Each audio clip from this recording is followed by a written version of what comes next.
Hello my dear friends, welcome to doctor Santosh Rai institute. आज हम हमारे सीएमए फाइनल का जो सीएफआर कॉर्पोरेट फाइनेंशियल रिपोर्टिंग का क्वेश्चन पेपर जो अभी हाल ही में दिसंबर 2023 का हुआ, उसके एमसीक्यूज और बाकी क्वेश्चंस को हम डिस्कस करने जा रहे हैं। तो मेनली एमसीक्यूज जो मल्टीपल चॉइस क्वेश्चन आए हुए थे इस बार के जो सीएफआर न्यू सिलेबस दिसंबर 2023 के क्वेश्चन पेपर में, उसको मैं आपको डिटेल में समझाने जा रहा हूँ और डिटेल में मैं उसके सॉल्यूशंस आपको देने जा रहा हूँ। तो आओ लेट अस स्टार्ट करते हैं। पेपर बहुत इजी आया था, उम्मीद करता हूँ कि आपको भी आसान लगा होगा। तो एमसीक्यूज को हम अब ये डिस्कस कर लेते हैं। Question number 1, a joint arrangement where party have joint control of the arrangement and have right to the net asset of the arrangement. ये क्वेश्चन इंडेक्स 111 का था, जॉइंट अरेंजमेंट्स। उसमें हमने जाना था कि जॉइंट अरेंजमेंट दो टाइप के होते हैं, एक जॉइंट ऑपरेशन और एक जॉइंट वेंचर। तो यहाँ पे लिखा है कि parties have joint control of the arrangement and have right to the net asset. तो नेट एसेट अगर लिखा रहता है तो वो जॉइंट वेंचर होता है, क्योंकि दोनों मिलके काम कर रहे हैं। तो right to the net asset of the arrangement मतलब दोनों मिलके, दोनों सब कुछ देखेंगे और दोनों मिलके काम कर रहे हैं, तो उसे जॉइंट वेंचर कहा जाता है। तो इसका करेक्ट आंसर होगा option C joint venture. Next है 4P bottom line reporting concept requires an organization to report on. 4P bottom line reporting ये एक थ्योरेटिकल कॉन्सेप्ट है, तो इसमें 4 P's आते हैं। तो इसका आंसर होगा C, social, environmental, economic and spiritual. तो 4P पीपल, प्लैनेट है ना, और आपका तो वैसे यहाँ पे social, environmental, economic and spiritual dimension होना चाहिए। Option C, social, environmental, economic and spiritual. Next है in India government accounting standards are issued by. ये तो बहुत ही सिंपल क्वेश्चन था। गवर्नमेंट अकाउंटिंग स्टैंडर्ड गसाब यानी कि government accounting standard advisory board द्वारा इशू किया जाता है। Option A, government accounting standard GASAB यानी कि government accounting standard advisory board के द्वारा इशू किया जाता है। Next question financial instruments index 32 का क्वेश्चन था। फाइनेंशियल इंस्ट्रूमेंट्स 32, 107, 109 तीनों आते हैं उसमें। तो फाइनेंशियल इंस्ट्रूमेंट का क्वेश्चन था, उसमें लिखा था when objective of holding financial asset does not include collection of cash flow by selling of financial asset, such financial asset are measured at। तो 3 टाइप से हम फाइनेंशियल एसेट को मेजर करते हैं, एक fair value through OCI and amortise cost और दूसरा fair value through PNL। तो यहाँ पे लिखा है कि आप उसको बेचना नहीं चाहते, आप उस पर नॉर्मल कैश फ्लो जो होगा वो कलेक्ट करना चाहते हो। तो आप फाइनेंशियल एसेट को सेल नहीं करना चाहते। Does not include collection of cash flow by selling financial asset. आप सेल नहीं करना चाहते, बल्कि डेली जो भी उस पर इनकम होगी उसको आप कलेक्ट करना चाहते हो। तो इसको हम मेजर करते हैं अमोर्टाइज कॉस्ट पे। तो इसका करेक्ट आंसर होना चाहिए अमोर्टाइज्ड कॉस्ट। तो अमोर्टाइज कॉस्ट पे हम इसको मेजर करते हैं। नेक्स्ट आते हैं next question, question number 5। Yes, question number 5, market value added is. Market value added का तो डेफिनेशन ही है, it is the difference between current total market value of the company and capital contributed by investors both share holders and debenture holders. तो market value added जो है वो current market value of the company और जितना capital contribute किया गया था share holder और डिबेंचर होल्डर के द्वारा उसका डिफरेंस होता है। तो आपको दिख रहा होगा ऑप्शन बी इसका सही जवाब होना चाहिए। Option B is the correct answer. Next है Pearl limited changes its method of valuation of inventory from weighted average method to FIFO, first in first out. आपने अपने मेथड को चेंज किया, आप पहले वेटेड एवरेज में थे, अब आप फीफो में चले गए। The accountant opens that Ind AS 8 is applicable. ठीक है, Pearl limited should change account for this changes. देखो कोई भी हम अगर मेथड में चेंज करते हैं, जैसे डेप्रिसिएशन है, SLM से WDV जाते हैं, WDV से SLM जाते हैं, या यहाँ पे इन्वेंट्री के वैल्यूएशन को हमने चेंज किया, हम वेटेड एवरेज कॉस्ट से चले गए फीफो में, ऐसा कोई भी हम मेथड चेंज करते हैं तो उसे चेंज इन अकाउंटिंग पॉलिसी कहते हैं और उसे हमें रेट्रोस्पेक्टिवली उसका अफेक्ट हमें देना चाहिए।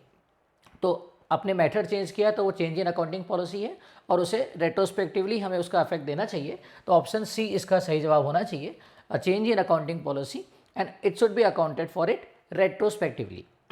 नेक्स्ट क्वेश्चन आ जाओ।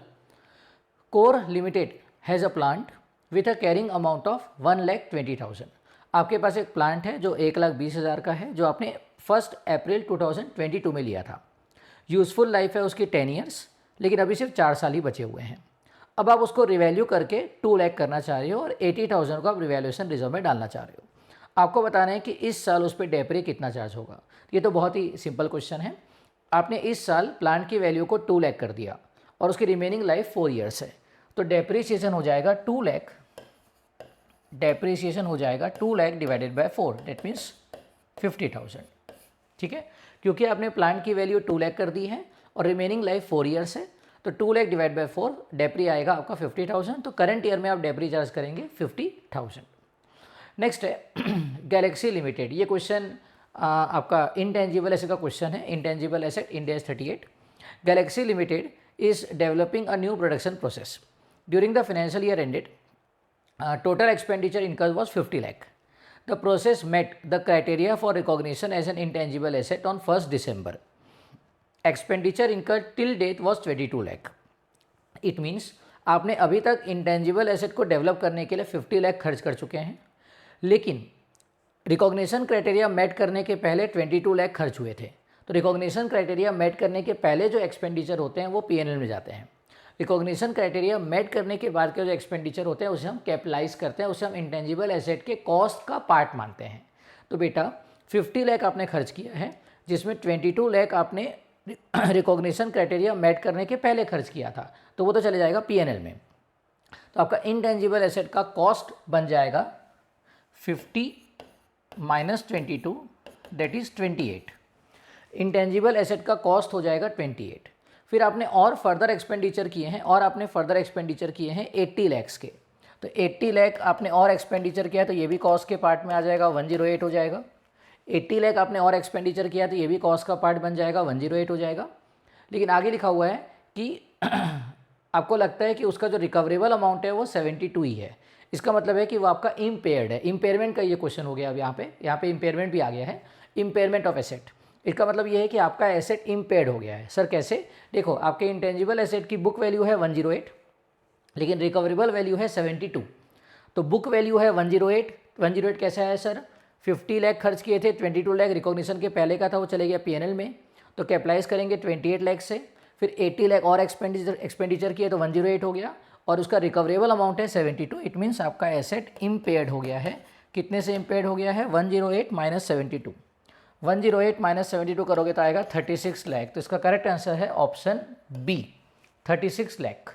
इसका करेक्ट आंसर है ऑप्शन बी, 36 लाख। आपका एसेट इम्पेयर्ड हो गया और इम्पेयरमेंट लॉस आएगा 36 lakh. Okay, next question. Next question employee benefits का है, एम्प्लॉय बेनिफिट्स, एम्प्लॉयमेंट बेनिफिट्स का। बहुत ही सिंपल क्वेश्चन था ये। Orbit Limited provide you following data regarding defined benefit pension plan for the year. तो इसका फॉर्मूला होता है opening fair value of plan asset plus employer contribution plus actual return on plan asset minus benefit payment equal to closing fair value of plan asset. Simple question है। तो इसका formula है opening fair value of plan asset. Opening fair value of plan asset दिया हुआ है question में 8 lakh. Opening fair value of plan asset है 8 lakh plus employer contribution है 2,80,000 plus actual return on plan asset. Actual return हमें find करना है, उसे हम एक्स मान लेते हैं, माइनस बेनिफिट पेमेंट्स है 2 lakh equal to closing fair value of plan asset. Closing fair value of plan asset question में गिवन है, क्लोजिंग फेयर वैल्यू 11,40,000। इसको सॉल्व करोगे तो आपका रिटर्न आ जाएगा, 2,60,000। इसको सॉल्व करो, आपका रिटर्न आना चाहिए 2,60,000। 11 लाख ये हो जाएगा 13,40,000 minus 10,80,000। Yes, 2,60,000। Right answer is 2,60,000, option B. Option B इसका सही जवाब है। नेक्स्ट आ जाओ 10th। Normal dividend expected on equity share is 8%। Profit available to equity share holder is 3,83,125। Net asset for equity shareholder is 40,82,000. Calculate the value of each equity share under the fair value method. Fair value method का मतलब होता है intrinsic value method और yield method का average। आपको value of equity share निकालना है fair value method से। fair value method होता है intrinsic value methods का जो आंसर आएगा और yield method का जो आंसर आएगा उसका average होगा। तो हम पहले intrinsic value method से आंसर निकाल लेते हैं। इंट्रिंसिक वैल्यू मेथड में हम क्या करते हैं? नेट एसेट को divide by number of share करते हैं। तो नेट एसेट है आपका 40,82,000, इसको divide by number of share करेंगे, नंबर ऑफ शेयर आएगा 1 लाख। तो ये आएगा आपका 40.82। ये आ गया आपका वैल्यू पर equity share using intrinsic value method. दूसरा यील्ड मेथड। यील्ड मेथड में हम प्रॉफिट को divide by normal rate of return करेंगे, यील्ड मेथड से आपका आ जाएगा।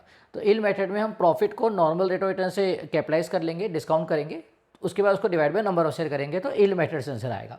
यील्ड मेथड में आपका प्रॉफिट दिया हुआ है, प्रॉफिट दिया हुआ है 3,83,125 डिवाइडेड बाय हम कर देंगे 8%। तो 3,83,125 डिवाइडेड बाय 8%, इसको 8% से डिस्काउंट कर लेते हैं, डिवाइडेड बाय 8 इंटू 100। ये आएगा आपका 3,83,125 डिवाइडेड बाय 8 इंटू 100। ये आ रहा है 47,89,062.5 divided by number of share, तो डिवाइडेड बाय 1 लाख कर लेते हैं, डिवाइडेड बाय 1 लाख। ये आ रहा है 47.89। तो आपका वैल्यू पर शेयर आ गया इंट्रिंसिक वैल्यू मेथड के हिसाब से 40.82 और यील्ड मेथड के हिसाब से 47.89। हमें फेयर वैल्यू मेथड चाहिए, दोनों का एवरेज होता है, तो फेयर वैल्यू मेथड में हम दोनों का एवरेज कर लेते हैं। तो 40.82 प्लस 47.89 डिवाइडेड बाय 2, दोनों का average, plus 40.82 divided by 2। Correct answer is 44.36। Correct answer is 44.36। इसका सही ऑप्शन है ऑप्शन ए। इसका सही ऑप्शन है ऑप्शन ए 44.36। ओके, क्लियर हुआ सबको? नेक्स्ट क्वेश्चन आ जाओ। नेक्स्ट क्वेश्चन आपका शेयर बेस्ड पेमेंट का क्वेश्चन है, Ind AS 102 share based payment. On 1 April Aura limited granted 100 share option to each of its 200 employ. आपने 100 शेयर खरीदने का ऑप्शन दिया अपने 200 एम्प्लॉयज़ को। The option will vest on 31 March 2025 subject to the condition that they remained as employee for 3 years ending 31 March 25. On 1 April 2022 fair value of 1 share was 200। आपके एक option का fair value है 200 and this had increase to 240 by 31 March 2023। On 1 April 2022 director estimated that 180 employ would qualify. On 31st March 23, the estimate was 190 employees. Calculate the amount to be recognized as expense for the year ended 22-23. आपको बताना है कि 22-23 में कितना expense company show करेगी, कितना share based payment के expenses को कंपनी शो करेगी 22-23 में। तो यहाँ पे देखो गिवन है कि कितने एम्प्लॉयज़ है कंपनी के, 200 एम्प्लॉयज़ हैं। सुनना, हाँ, कंपनी के 200 एम्प्लॉयज़ हैं। इसको मैं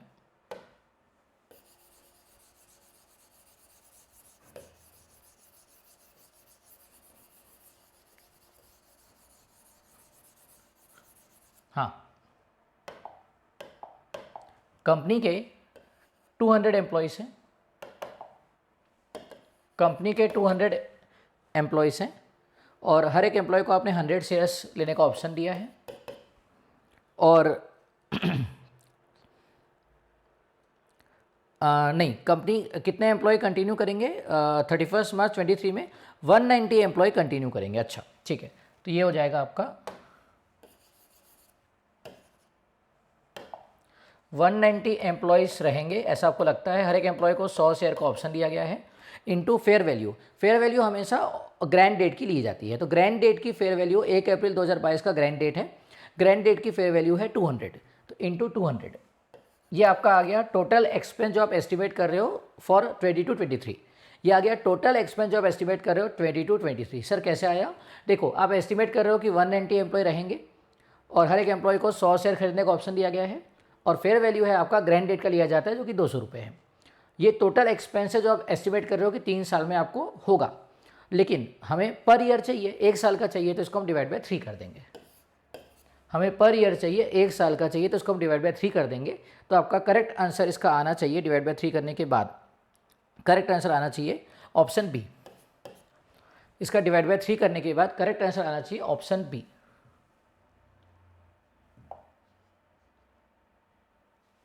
option B.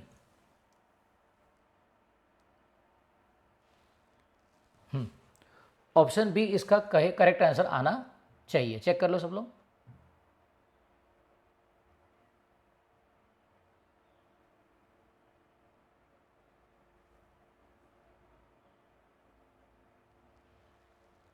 Yes, option B इसका करेक्ट आंसर आना चाहिए।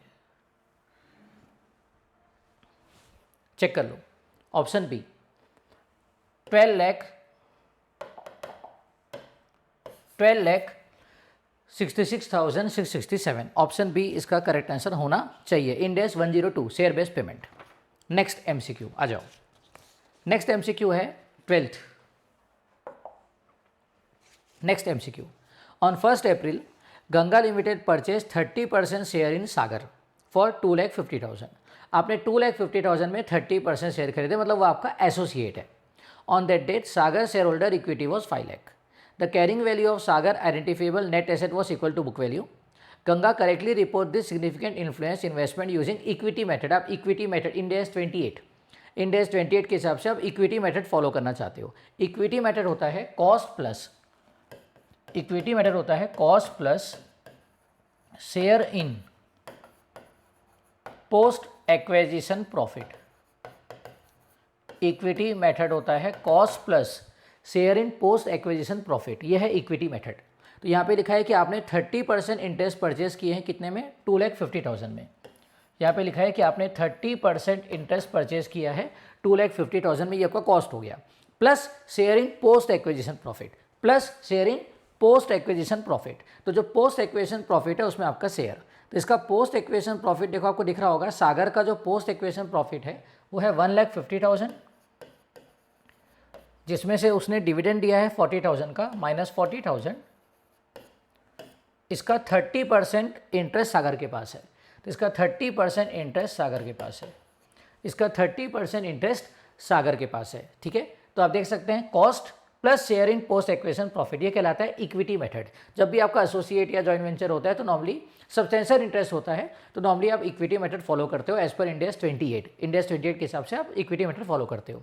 तो इक्विटी मेथड होता है cost plus share in post acquisition profit. तो कॉस्ट है 2,50,000 प्लस उसका प्रॉफिट है 1,50,000 माइनस 40,000 1,10,000, उसका 30% आपका शेयर होगा, तो उसका 30%, ये आएगा आपका 33,000 और 250। करेक्ट आंसर है इसका 2,83,000। करेक्ट आंसर है इसका 2,83,000, चेक कर लेना, वही आएगा। नेक्स्ट है, next question, X has acquired 100% equity of Y. The purchase consideration comprises of immediate payment of 100 lakh. आपने एक्स ने वाई के 100% शेयर खरीदे और पीसी दिया हुआ है, पीसी गिवन है कि आपने 100 का तुरंत पेमेंट किया है, प्लस अभी इंड एस के हिसाब से अमलगमेशन जो है इंड एस वाला, उसके हिसाब से आपका end S 103 business combination, end S 103 business combination के हिसाब से पीसी में कॉन्टिंजेंट कंसिडरेशन भी लिया जाता है। इंड एस 103 बिजनेस कॉम्बिनेशन के हिसाब से पीसी में कॉन्टिंजेंट कंसिडरेशन लिया जाता है। यहाँ पे कॉन्टिंजेंट कंसिडरेशन दिया है तो उसको भी हम ले लेंगे, ठीक है। तो लिखा है कि आपने 100 लाख का इमीडिएट पेमेंट किया है, इसके अलावा आप 5 लाख के पेमेंट करने वाले हो 3 बार में, 5 लाख के 3 बार में पेमेंट करने वाले हो, तो 5 लाख के 3 बार में पेमेंट करने वाले हो, तो उसको हम क्या करेंगे, डिस्काउंटिंग फैक्टर से डिस्काउंट करके उसकी आज की वैल्यू निकाल लेंगे। तो 5 लाख 3 बार पेमेंट करने वाले हो आने वाले 3 साल में, तो उसको वो कॉन्टिजेंट कंसिडरेशन है, कॉन्टिजेंट कंसिडरेशन पीसी का पार्ट होता है, तो उसको हम डिस्काउंटिंग फैक्टर से डिस्काउंट करके आज की वैल्यू निकाल के जोड़ देते हैं। तो आपका कॉन्टिजेंट कंसिडरेशन है 5 लाख इंटू 20% डिस्काउंटिंग फैक्टर है जो हम निकाल लेते हैं 3 साल का, यह आएगा 2.10648, तो ये आ जाएगा आपका इंटू 5 प्लस 110.53, ऑप्शन बी इसका करेक्ट आंसर है, option B 110.53, correct. Next, Q limited acquired 60% interest in R limited. Q ने 60% इंटरेस्ट परचेज किया आर में, ठीक है। ये आपका end S 110 CFS consolidated financial statements है, लेकिन वैसे जो गुडविल और बार्गेन परचेज निकालना है वो इंड एस 103 में बताया गया है। तो गुडविल या gain on bargain purchase end S 103 में बताया गया है। NCI को कैलकुलेट करना भी इंड एस 103 में बताया गया है। तो इंड एस 103 के हिसाब से ये सॉल्व होगा। तो लिखा है कि 60% आपने अक्वायर किया है, जिसके लिए आपने 1800 लाख पे किए हैं। क्यू ने 60% इंटरेस्ट आर में परचेज किया है, जिसके लिए उसने 1800 लाख पेमेंट किया है। इसके अलावा आप आर का जो नेट एसेट है वो 4000 है, लायबिलिटी है वो 2000 है। NCI को फेयर वैल्यू में रिकॉर्ड किया जा रहा है, तो पहले हम NCI कैलकुलेट कर लेते हैं। NCI को फेयर वैल्यू में रिकॉर्ड किया जा रहा है, तो NCI आपका आ जाएगा क्यू ने 60% परचेस करने के लिए 1800 पे किया है, तो 60% के लिए 1800, 60% के लिए पे किया है 1800, तो NCI है 40%, तो 40% के लिए कितना? 60% के लिए उसने पे किया है 1800, तो 40% के लिए कितना? यह आएगा 1200, NCI आ गया 1200। ओके, तो टोटल आपका हो जाएगा 60% के लिए 1800 खर्च किए हो, PC, NCI है 1200, टोटल आपने एक्सपेंस किया है 3000, और आपका नेट एसेट आपको जो मिल रहा है, नेट एसेट आपको मिल रहा है asset minus liability, asset minus liability 4000 minus 2000, 2000, it means 1000 is goodwill, 1000 is goodwill. Option C correct answer है, ऑप्शन सी 1000 इज गुडविल।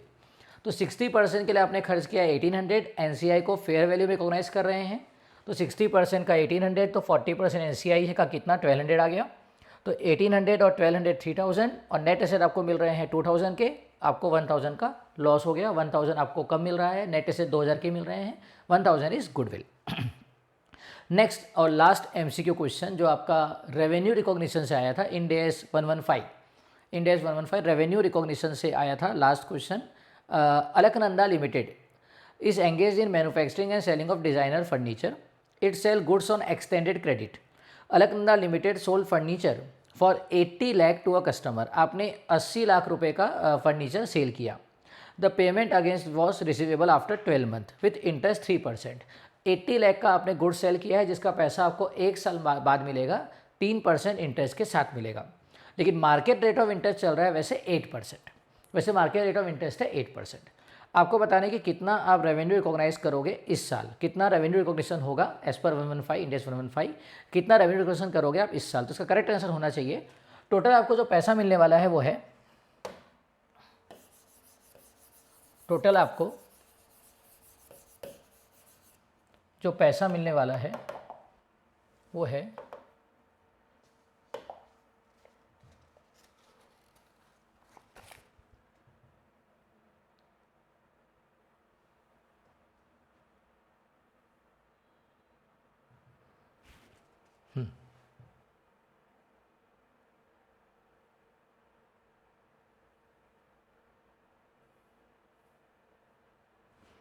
हाँ, टोटल आपको पैसा मिलने वाला है 80 lakhs plus 3% of 80 lakhs. Total आपको पैसा मिलने वाला है 80 lakh plus 3% of 80 lakh with interest. 80 lakhs का 103%, 82,40,000। टोटल आपको 1 साल बाद 82,40,000 मिलेगा, 1 साल बाद, क्योंकि 1 साल बाद मिलेगा तो इसको हम क्या करेंगे, आपका जो डिस्काउंटिंग फैक्टर है वो है 8%, तो इसको हम 8%, वैसे मार्केट रेट ऑफ इंटरेस्ट है तो इसको हम 8% से डिस्काउंट कर लेते हैं, तो डिवाइडेड बाय 1.08, डिवाइडेड बाय 1.08, यह आएगा आपका 76,29,630, यह आएगा 76,29,630। तो इसका करेक्ट आंसर होना चाहिए ऑप्शन सी, इसका करेक्ट आंसर होना चाहिए ऑप्शन सी। आप रेवेन्यू शो करोगे उस गुड्स का 76,29,630 और बाकी का इंटरेस्ट इनकम शो करोगे 6,10,370। इसका करेक्ट आंसर होना चाहिए ऑप्शन सी। रेवेन्यू शो करोगे 76,29,630 का और इंटरेस्ट इनकम आप शो करेंगे रिमेनिंग जो बच गया, तो 80 लाख में 76 को माइनस कर दोगे तो आपका रिमेनिंग आप इंटरेस्ट इनकम शो करोगे 6,10,370 का, सॉरी 82,40,000 टोटल मिलना था, तो 82,40,000 में 76,29,630 को माइनस कर दोगे तो रिमेनिंग इंटरेस्ट हो जाएगा आपका 6,10,370। ऑप्शन सी इसका करेक्ट आंसर होना चाहिए। तो दोस्तों ये हो गए हमारे MCQs जो हमने डिस्कस किए, तो उम्मीद करता हूँ कि आपको पूरे MCQ समझ में आए होंगे। बाकी जो आपका पेपर था, जो आपके बड़े क्वेश्चंस थे, वो भी पेपर बहुत ही इजी पेपर था ये। तो नेक्स्ट क्वेश्चन नंबर 2 का ए जो है ये इंड AS 116 लीज का क्वेश्चन था, लीज का क्वेश्चन था इंड AS 116, जो बहुत ही इजी क्वेश्चन था। नेक्स्ट क्वेश्चन इंड AS आपका 36 इम्पेयरमेंट का क्वेश्चन था, जिसमें आपको मशीन का इम्पेयरमेंट का वैल्यू निकालना था। नेक्स्ट क्वेश्चन नंबर 3 का ए, ये स्टडी मैट का ही क्वेश्चन था। Study mat index 115, revenue from customer 115, जो वाउचर वाला जो क्वेश्चन है वो वाला क्वेश्चन आया था, स्टडी मैट का ही क्वेश्चन था, क्वेश्चन नंबर 3 का ए। नेक्स्ट जो है 3 का बी, ये आपका वैल्यूएशन ऑफ गुडविल क्वेश्चन है, गुडविल आपको वैल्यू करना है। क्वेश्चन नंबर 4 का ए, ये भी स्टडी मैट का क्वेश्चन है, इस टाइप का स्टडी मैट में दिया हुआ है। ये इंडेक्स 32 फाइनेंशियल इंस्ट्रूमेंट का क्वेश्चन था। फिर बी वाला जो है ये इंटरनल रिकंस्ट्रक्शन क्वेश्चन है। ये क्वेश्चन इंटरनल रिकंस्ट्रक्शन, जो बच्चा अच्छे से पढ़ के गया होगा आराम से उससे बन गया होगा, इंटरनल रिकंस्ट्रक्शन क्वेश्चन आया था। नेक्स्ट है